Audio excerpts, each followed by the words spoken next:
Let's roll into the Blackcaps. They've got a 3-1 T20 series lead over Pakistan. And we've also had the ODI squad announced big inclusions. Nick Kelly from Wellington, he's been in fantastic form, especially in the Plunket Shield. I think he has 4 centuries. And what might happen here, which I think is the best case scenario, because for Reese Mariu to become the leading run scorer, that would have had to have mean Nick Kelly didn't score many runs in the last game coming up. But if Nick Kelly's now reporting to Blackcaps duty, he's not going to score any runs in the last game of Plunket Shield. So that presents the opportunity to Reese Mariu to, he only needs like 18 more runs. He's 18 runs behind Nick Kelly. So that would offer us the glorious situation of a young batter leading the run scoring in Plunket Shield, Super Smash with Matt Boyle, and Ford Trophy with Curtis Heafy. Nick Kelly currently has 749 runs, averaging 57.6, 4 centuries, 150. Reese Mariu has 731 runs, 81 average, 2 centuries, double century in there, and 350. So Nick Kelly, he's in there, and we've also got Muhammad Abbas. We'll talk about some of those emerging players in a jiffy, because I also see Adi Ashok's in the squad as one of the spinners as well, which is a good selection for him. As always, you got to mention that Kane Williamson's not there, and that's all in the headlines. Like, Kane Williamson's not there. Kane Williamson yet to play for New Zealand again. But my setup, the thing I kept thinking about when I was watching the T20s, and I'm now thinking about it with Kane Williamson for the ODIs, I was like watching these T20s, this team doesn't need Devon Conway. This team doesn't need Tim Southey. This team doesn't need Kane Williamson. Like, I'm not watching these T20s, whether it's Jacob Duffy just going crazy in these T20s. The emergence of Zach Folks, you can inject any other seam.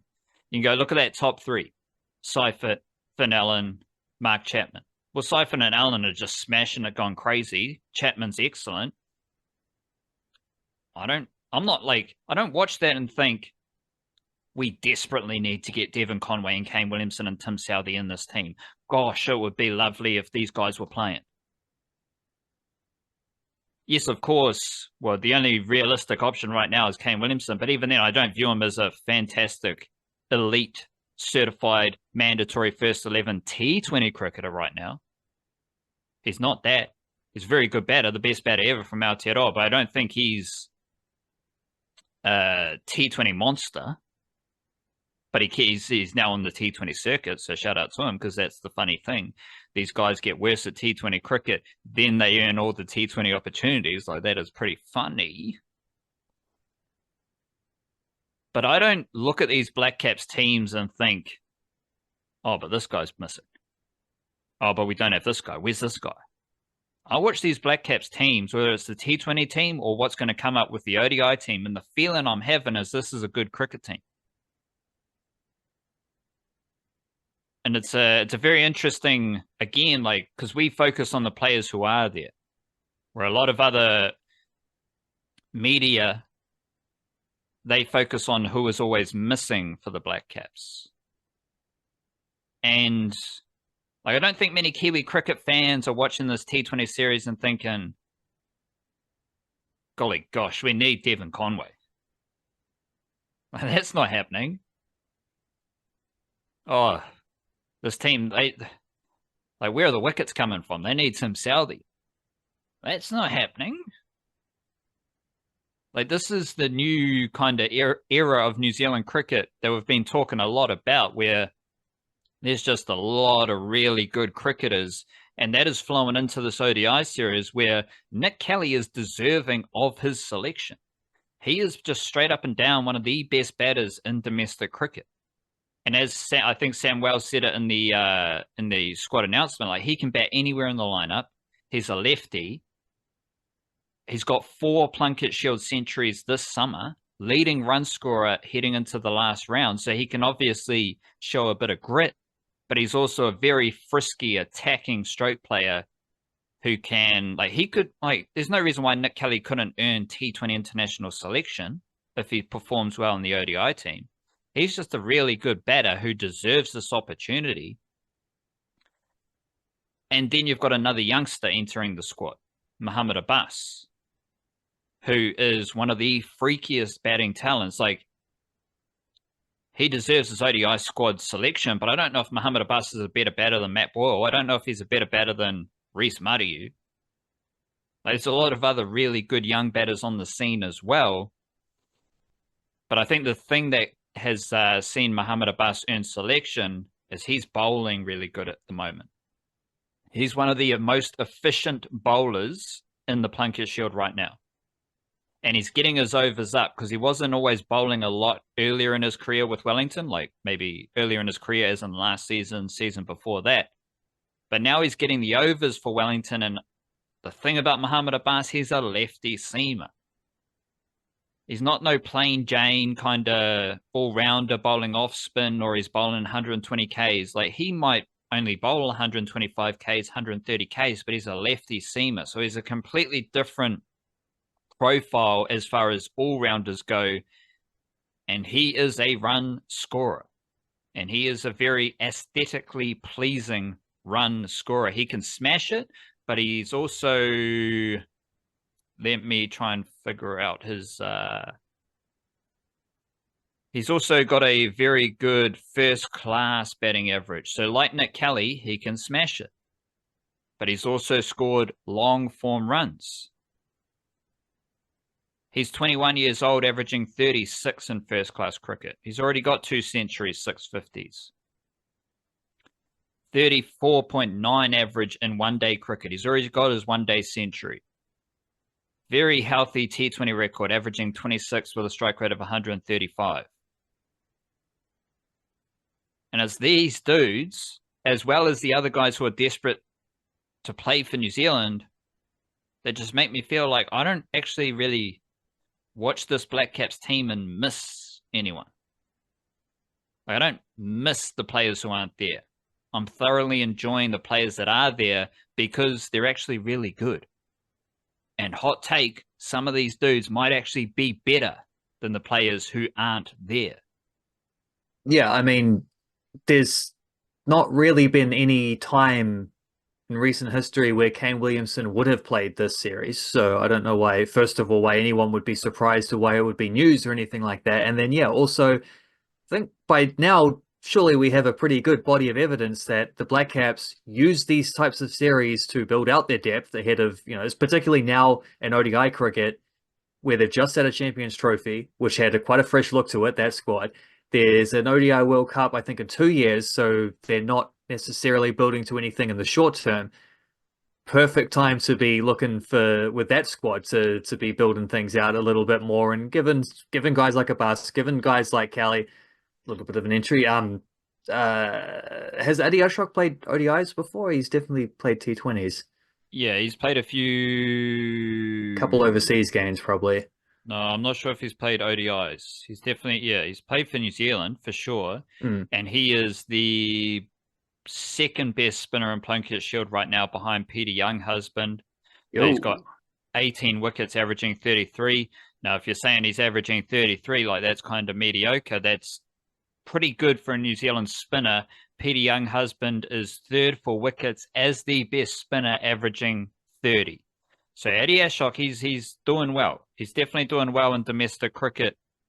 Played 2 ODIs with a wicket, and he's played 1 T20 with a wicket. Well, there you go. That's something. And then even with the T20 squad the T20 squad we've seen in the series against Pakistan here, where there wasn't really an obvious Kelly, Abbas, Ashok kind of newer introduction, but we've seen guys like Tim Seifert and Finn Allen reasserting their commitment, and also, putting in performances that show that they deserve to still be in the wider Black Caps contention as well. And I think that's pretty educational, and that's pretty helpful too, to know this stuff. So yeah, I certainly haven't been sitting there watching Tim Seifert slap sixes around the park, being like, yeah, but where's Devon Conway? I haven't even been sitting there being like, yeah, but where's Rachin Ravindra? Like, I know where Rachin Ravindra is. I know where Devon Conway is, and I'm enjoying watching Tim Seifert bat. And that points like there is a difference between these two squads in the formats, because T20s, they are still building towards a major tournament. I think they got a T20 World Cup in India, obviously, later on this year, maybe. So that's why you might have like Ish Sodhi, Finn Allen, Tim Seifert, those type of characters getting the T20 reps for New Zealand. But then you go ODI mode. Okay, we're fresh after a major tournament, so now we're going to ease some other players into the ODI team and make sure that they're getting the one-day reps, and also integrating them into the Blackcaps, which is a key development aspect of what they do. Chapman, Allen, and Seifert have scored most of the runs. They've all got over 100 runs with strike rates of 180 or higher.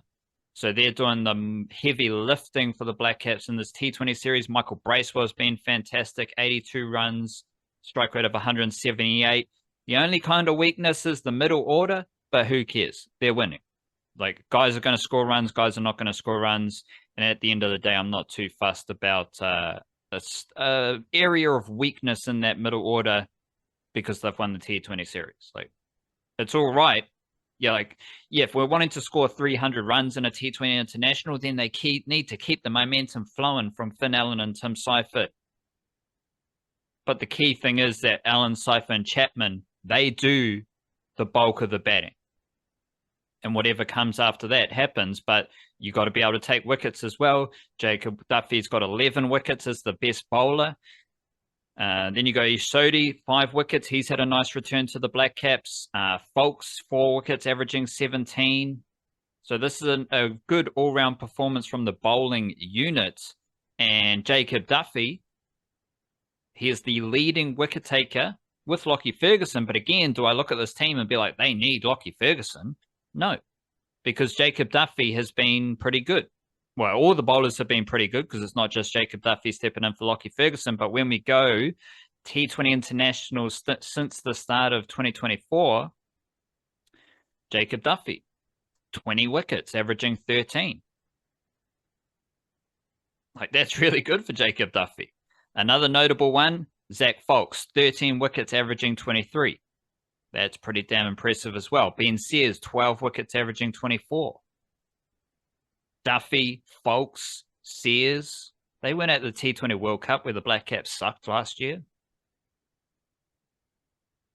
That seems interesting. Best batters in that period, Finn Allen, 478 runs at a strike rate of 175. That's pretty crazy. And then we go Chapman, Mitchell, Phillips, and Seifert, who have all scored over 280 runs. And aside from Phillips, the pedestrian Phillips, they all have strike rates over 140. Phillips is just walking along at 127 strike rate. I also just want to highlight Michael Bracewell, because a lot of people, I think, well, they might, I don't know, who knows? But there might be some people who think Michael Bracewell is just a plodder, who's just kind of average at cricket. Michael Bracewell has an ODI batting average of 39.5 with a strike rate of 116. He's got a pretty solid bowling average of 32.6 as well. That's why he was a first 11 cricketer at the Champions Trophy. T20 internationals, he's averaging 23 with a strike rate of 139, and he's got a bowling average of 20.6. That's why Michael Bracewell. So his batting average is above his bowling average in both of those formats. Yes. All-rounder, true all-rounder. Great stuff. That's why he's there, you know. That's why he's playing a lot of cricket for New Zealand. And he, like, so Tom Latham's been playing Plunket Shield, not part of the T20 team, but Bracewell, Daryl Mitchell, Will O'Rourke had a little break, so he's not quite there. Will Young, he played Plunket Shield recently, got a 50. But it's mainly Daryl Mitchell and Michael Bracewell who are just like fizzing to play cricket for Aotearoa, which is kind of crazy, like, because they're both really good T20 cricketers who do play T20 cricket around the world. But I mean, they don't need a break. They don't take a break. They just keep playing for New Zealand. So shout out to Beastie Bracewell and Daryl Mitchell.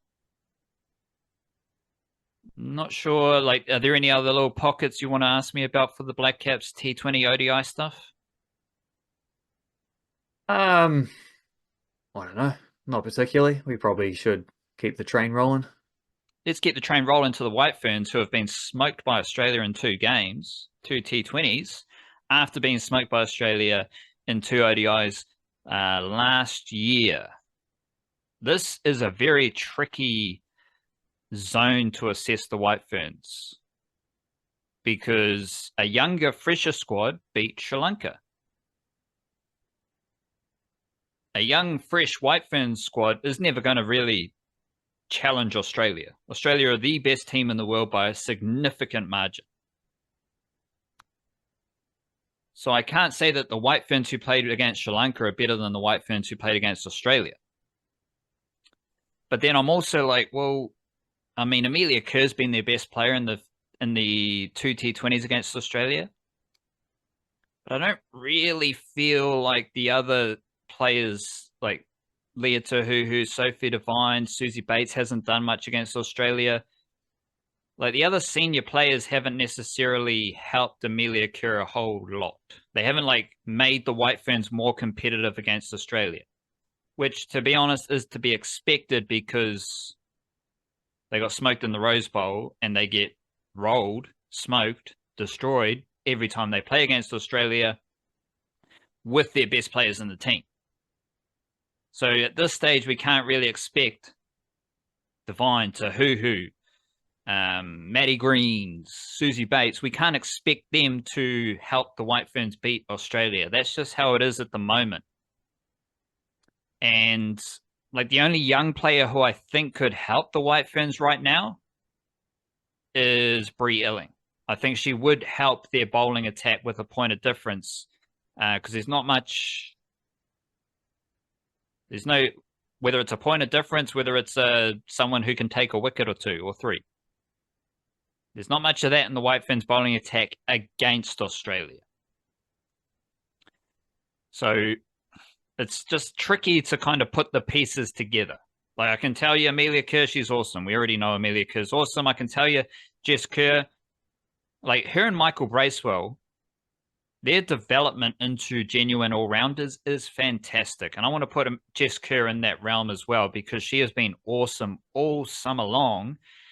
And she has contributed with the bat all summer, but she's also contributed with the ball. She is the leading wicket taker for New Zealand in T20 internationals since the T20 World Cup. She's got 5 wickets. No one else has 3 wickets. So Jess Kerr's doing really good as an all-rounder. So the Kerr sisters, fantastic. I mean, Georgia Plimmer's still scoring aggressive runs up the top of the order. I like what she's doing. Holly Ingles, I think, has solidified herself as the best wicketkeeper batter in Aotearoa. Outside of that, it's kind of just like status quo for the White Ferns against Australia.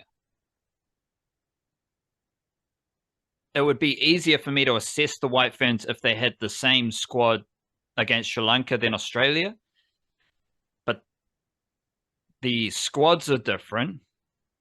And I'm also pondering how the vibe is different. And this is it's a tough kind of zone to assess because Sophie Devine did take like a well-being break this summer. She, like, how do you talk about it? She just kind of drags the team down. Well, you know what my feeling was about this is it feels eerily similar to watching the last year of Tim Southee's Test career and the last year of Neil Wagner's Test career, and Ross Taylor was probably only the last month or so, but the end of that one, she's Sophie Devine said she's committed to playing on for years to come, or something, something like that. It was take the team forward in perpetuity, but it feels so much like that Tim Southey thing where you're keeping him in the team, hoping he's going to come around to form, or at least be the player that closer to the player that he was. And I don't feel that watching the White Ferns. I I mean, I don't feel I do feel that watching the White Ferns, but I don't feel like there is a light at the end of the tunnel necessarily. But then Sophie Devine's done it so many times in the past. You also it's hard to discount that. So you've got tricky. the watching Sophie Devine play cricket. Yeah. She had bad fielding mishaps against Australia. Her wicket was a bouncer with Polly Ingles standing up. That might have been intentional, but it also might have just been a pleasant accident. And so it's like, okay, I kind of want to say she lowered the fielding standard. From what I've watched of the White Ferns over the last 3 weeks or so, Sophie Devine's fielding has been bad. She's not doing much with the ball. Like, she did take a wicket, but she's got 1 wicket and 4 overs, going for 12.2. She is the most expensive bowler for the White Ferns since the T20 World Cup, basically this summer. The second most expensive bowler is Leah Tahuhu. The third most expensive bowler, Rosemary Meir, who's just been smashed around by Australia. But Sophie Devine, this is the tricky thing, right? Because Sophie Devine, she has 4 ducks in her last 6 innings, either side of her well-being break. So her 4 ducks in her last 6 innings stretch before her break and after her break. She did hit 38 runs in a Super Smash game. Let me check in the strike rate. Because Sophie Devine's T20 international strike rate is going down. She is not smashing boundaries as everyone expects her to do. She just doesn't do it anymore. Her 38 that she scored in the Super Smash, strike rate of 108. That is Sophie Devine batting in the Super Smash, where she is a genuine bully. She is one of those cricketers playing in the Super Smash where you're just like,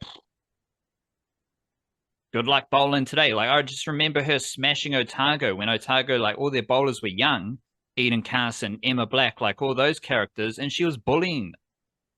And funnily enough, this 38 runs came against Otago. 38 runs, strike rate of 108. That's not Sophie Devine.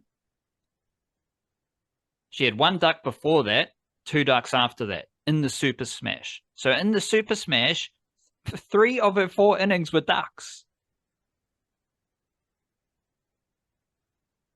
Then we come in. She returns from her break. She does score 39 not out in the first T20 International. Good runs. Strike rate of 108. The White Ferns innings stalled when Sophie Devine got to the crease. She wasn't middling the ball. She wasn't rotating the strike. Somehow the 2 ladies from Tawa have no chemistry running between the wickets. There was almost a run out 4 times. But this is not Sophie Devine smashing boundaries. This is Sophie Devine struggling for every run. Then, second T20 International, she gets a first ball duck. So it's just a tricky situation because she has taken a break for her well-being. And I don't know I don't know what's happening. Because she's not making the White Ferns better. And that is a concern. And I think that concern might stretch out to Leah Tahuhu. She has taken 2 wickets in the series, so credit to her.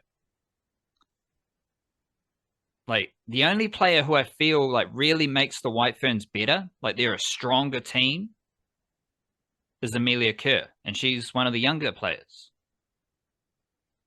Like, if you just said, okay, Amelia Kerr, you're the leader, and we're just going young around you, I wouldn't be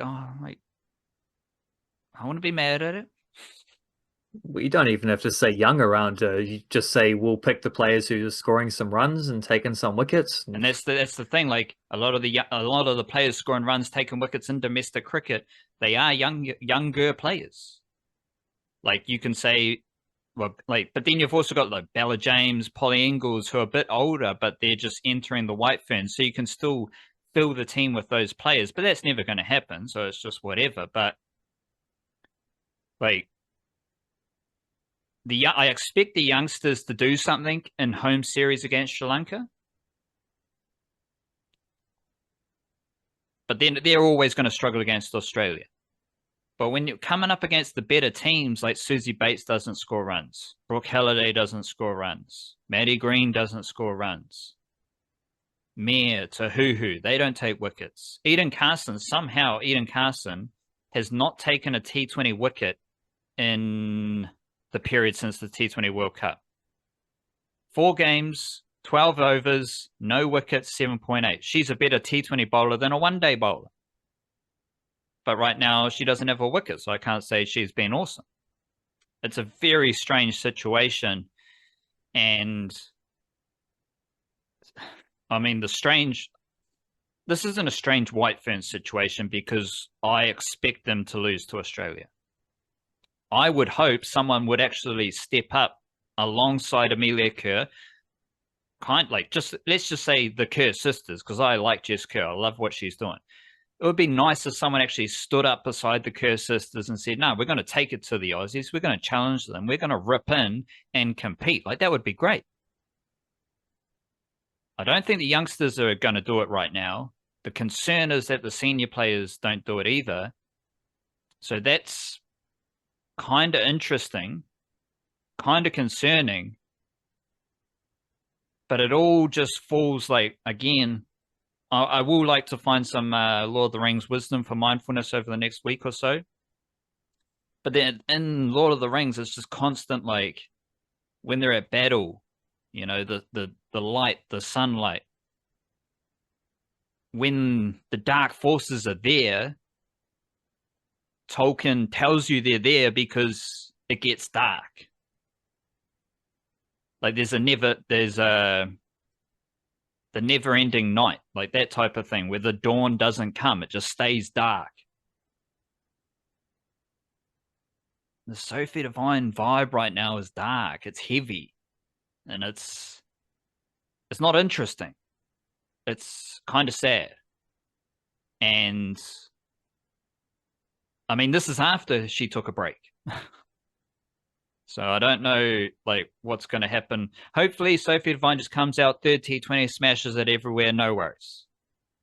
All's well that ends well. White Ferns win the series in their typical fashion, lose the first 2 games, win the 3rd game. Honkadori, nothing I just said matters. That is the best case scenario. I'm just telling you what I've seen and felt from the 2 games they've played, which is after they got smoked in the one days last summer. Or late last year.